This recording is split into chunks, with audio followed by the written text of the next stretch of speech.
Hello everyone, today I'm going to be drawing in my sketchbook, but I'll only be using one color.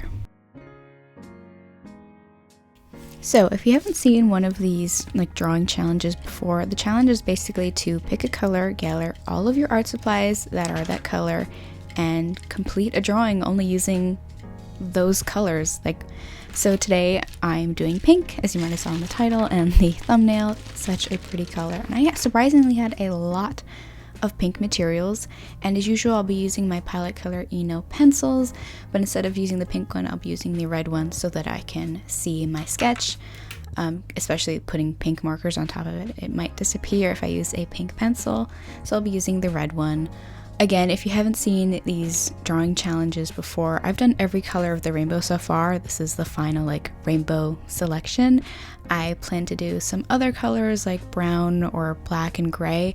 Check out my drawing playlist on my channel to see the full collection of all of the colors and tons of other drawing videos and tutorials, and hit that subscribe button while you're at it for more artsy videos and art challenges. So for the sketch, I started with the headphones, which I don't normally do, and I don't recommend starting with drawing one accessory of your reference, because it might be difficult to base it around that drawing.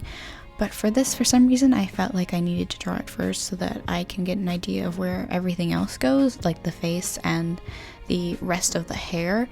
And I really liked this photo that I found because I loved the style of the pose that they were doing, and I haven't really been drawing much of poses, so I really wanted to challenge myself and do something like that and draw a full I guess this is sort of a bust kind of drawing, and finish it off with a pretty simple background. I want to do a little plaid background with some cute little stars, and now we can get into the coloring. There were a lot of lovely shadows and bits of light in this reference, so I'm going to start with a super light pink as a base, because I'm just going to do a lot of layering with all of these other pinks that I have here. And so I just needed a light base, so there wasn't really any white paper peeking through, but I'm only going to be filling in this area. I'm going to be doing the background later on, and I'm just constantly looking at my reference to see where the shadows are. So I picked up sort of the next in line pink color that I had in the color palette that I felt I was going to use, and I started coloring in some of those shadows so that I know that they are there, and I can darken those up a bit later with some other darker pinks, because there's, like I said, there's tons of pinks here for me to choose from, fuchsias and some magentas, and I'm just really excited. I'm even wearing one of my pink bracelets that I've made, just trying to get into the aesthetic here. When I did orange, I wore an orange sweater and I think when I did green, I wore my green sweater, so I'm trying to take the color from me into the drawing as well. Like I mentioned, continuing to build with those darker colors. This is a cherry pink. I use this color a lot. I use it a lot in some of my other drawings, especially when I'm doing some drawings with acrylic markers and I just want some kind of underpainting before I start drawing with the markers. And I've been using this exact color for a lot of those drawings, and it's just a really nice base to start with. And just pink is just a really pretty color. Little fun fact, I actually hated the color growing up, or at least when I started to get a little bit older. I just didn't want to be a part of the girl stereotype and like pink. For some reason I just did not want to be associated with the color and be associated with girl female stereotypes. It was odd. But one weird thing happened where I dyed my entire head pink in high school, and it really changed my view on the color, because I loved having pink hair, and it's one of the colors that I kept for a really long time. And I don't know, something just clicked that it was okay for me to like the color and enjoy the color, and I just felt it really matched me really well, and it just made me really happy because it's just such a bright, beautiful color. I don't think I started wearing more pink colors because that just was not my vibe, and it kind of still isn't today. But I do acknowledge that it is a beautiful color, and like, stereotypes are dumb, especially with gender or sex. It's really annoying. But anyway, I'm moving on with some more darker pinks and sort of mid-tone pinks, and here is sort of where I started to struggle with my color palette and like the shade range that I was going with. I started with those two really light pinks, and then I went higher in the shade range way too fast, and I think I couldn't really figure out what to do like in between. So the shadows that I started doing that I saw in the reference that were really dark, I did with some of my darker pinks, and it just didn't translate as well as the image.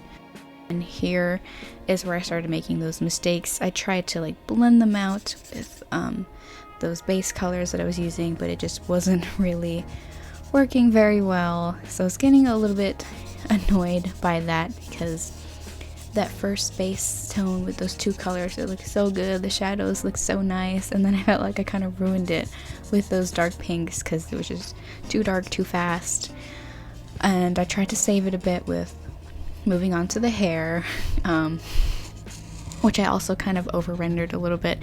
This drawing didn't go as planned, but I was just having a lot of fun. This is one of like the first drawings I did in the start of this new year, and I was really proud of the sketch and what I was able to achieve, and being able to do this drawing with only using pink colors, which is a really great challenge that I highly recommend. Every time I do this video, I always recommend trying this challenge, trying a monochromatic challenge, or even start with just drawing with graphite pencils,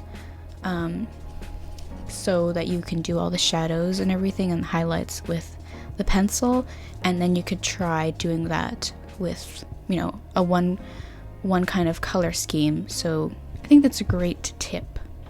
Now that I've mentioned pencils and like using graphite, I have actually not drawn with pencils in a really long time. I've just been straight on sketching with the colored pencils or the markers lately. It's sort of starting in like the end of 2024, somewhere in 2024, I started to just freehand draw without using pencils very much. So I have a couple of pencil drawing videos on my channel if you're looking for tips on how to draw with pencils. But I also have some on how to draw with colored pencils as well. But I really haven't used graphite in a really long time, but I do recommend, not mastering, but getting used to doing like the shadows and highlights with just pencil, because there's not colored graphite pencils. There's colored pencils, but not colored graphite pencils. I don't think so. So I recommend trying to practice drawing like the shadows and stuff with that, looking at lights and all that kind of stuff, and then trying to do that with colored pencils, and then trying to do that with markers. Some like drawing tips is starting with pencil is great and builds your drawing skills. I do not claim to be an expert at any art things.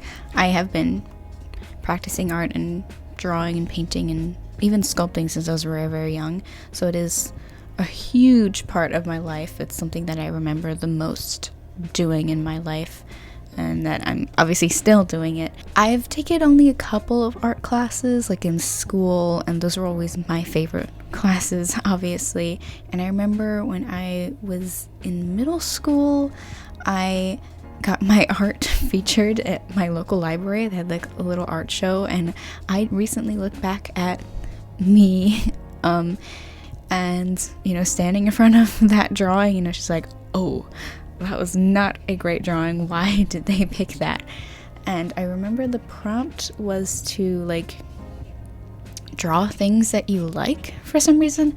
And I remember I drew like my iPod with headphones, and I think I drew like the Simpsons family portrait for some reason, and like a Hello Kitty, and God, I don't remember what else. And I was just like, what was I thinking? But for some reason, people that wanted to do the show, or I guess my teachers liked it and was like, let's put this in the library, and it was just like, awesome, my first art show. That was a little cringy, but but I think it's cute, and it, looking back at that, obviously shows a lot of progress that I've made since then. I used to draw like a lot of little things like that, and inspired by like cartoons and TV shows and animation, and drawing like the people in my family. I would just do all of that, and drawing animals. I was really inspired by like those how to draw this book and how to draw that book. I would always get those in the library or borrow them from school, like how to draw birds. I would always draw birds. I had birds growing up, and you know, those manga drawing books, how to draw like anime characters. I'd kind of get into that as well, but I liked more of a little bit of a realistic style than like the stylizedness of like anime and manga art. So I just really started getting into drawing portraits. I would draw my mom and my sister all the time. They were definitely always like having to sit down for a bit and letting me just draw them and just being like, don't move. So I have like lots of memories like that, and having so many sketchbooks, always getting art supplies every year for birthdays and Christmases. Art has just been a huge part of my life, and I love it. And we're almost completely done with this drawing. Besides the little like tidbits where like I didn't like some parts of the drawing, I am really proud of what I was able to do. This is my first like full-on portrait of this year, and I really like it. I'm hoping to see some kind of, not hoping, but I can't wait to see what kind of progress I made towards the end of the year for drawing portraits, or if I try new stuff. I remember writing on a post-it note that I wanted to draw more of a list of some things. I wanted to draw more like still life and like things in real life. I wanted to practice drawing men because I mostly draw women, and drawing backgrounds, which I never do. And I just want to practice a bit of that this year, and we'll see how it goes. And as usual, I really hope you enjoyed watching this video, and I hope you took some things with you or got inspired by this. I am once again reminding you to try out this drawing challenge and look out for more of these videos if you decided to subscribe. And again, thank you for watching. I hope you enjoyed, and I will see you all next time. Goodbye, everybody.